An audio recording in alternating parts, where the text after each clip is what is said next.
5 seconds. Start.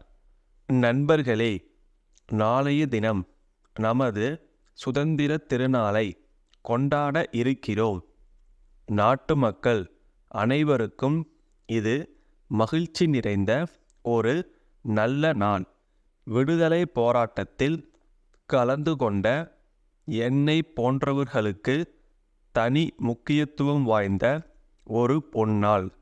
அண்ணல் காந்தியடிகளின் தலைமையிலே ஆயிரக்கணக்கான மக்கள் அந்நிய ஆட்சிக்கு எதிராக விடுதலை போராட்டத்தில் பங்கு கொண்டார்கள். தங்கள் வாழ்நாளிலேயே நாட்டுக்கு சுதந்திரம் கிடைத்துவிடும் என்பதோ, அதன் பலனை தாங்கள் அனுபவிக்கலாம் என்பதோ அப்பொழுது அவர்களுக்கு தெரியாது. தன்னலமின்றி அவர்கள் போராடினார்கள். அந்நிய ஆட்சியிலிருந்து நாடு விடுதலை பெற வேண்டும்.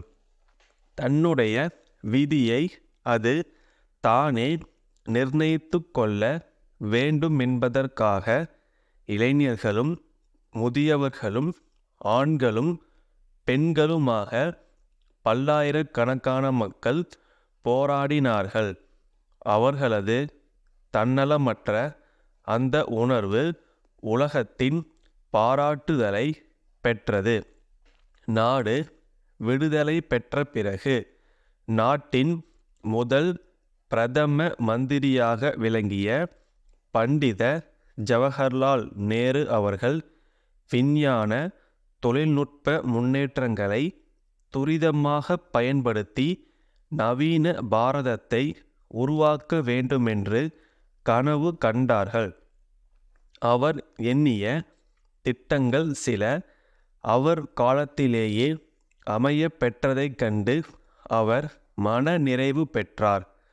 சுதந்திர தினத்தை கொண்டாடும் இந்த நாளில் சுதந்திரத்திற்காக பாடுபட்ட நமது தலைவர்கள் கண்ட கனவையும் நாம் எண்ணி பார்க்க வேண்டும்.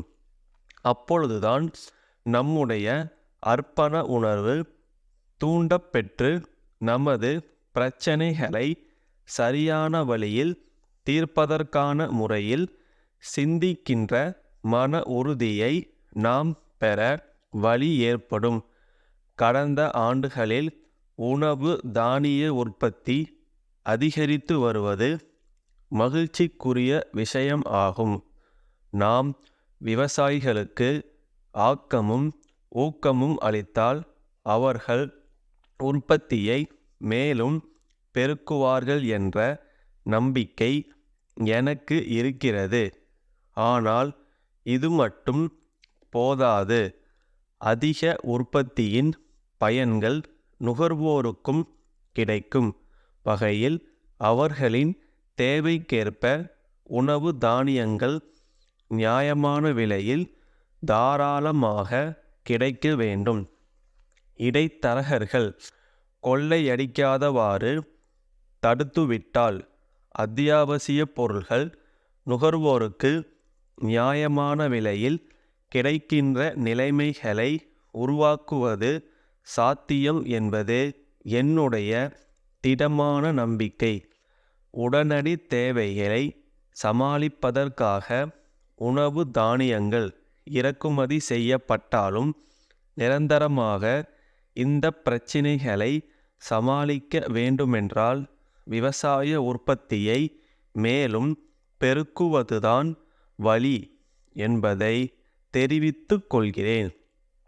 இதற்கு தடையாக இருப்பவைகளை அகற்றிவிட்டு தொழில்துறை உற்பத்திக்கு தேவையான இடுபொருட்கள், உழைப்பு ஆகியவற்றை நாம் திறமையாக கையாள வேண்டும் என்று கேட்டுக்கொள்கிறேன்.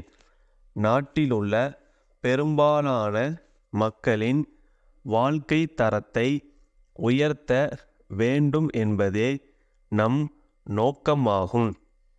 அனைவரும் ஒன்றுபட்டு உழைத்தால் மக்களின் வாழ்க்கை தரம் முன்னேற்றம் அடையும்.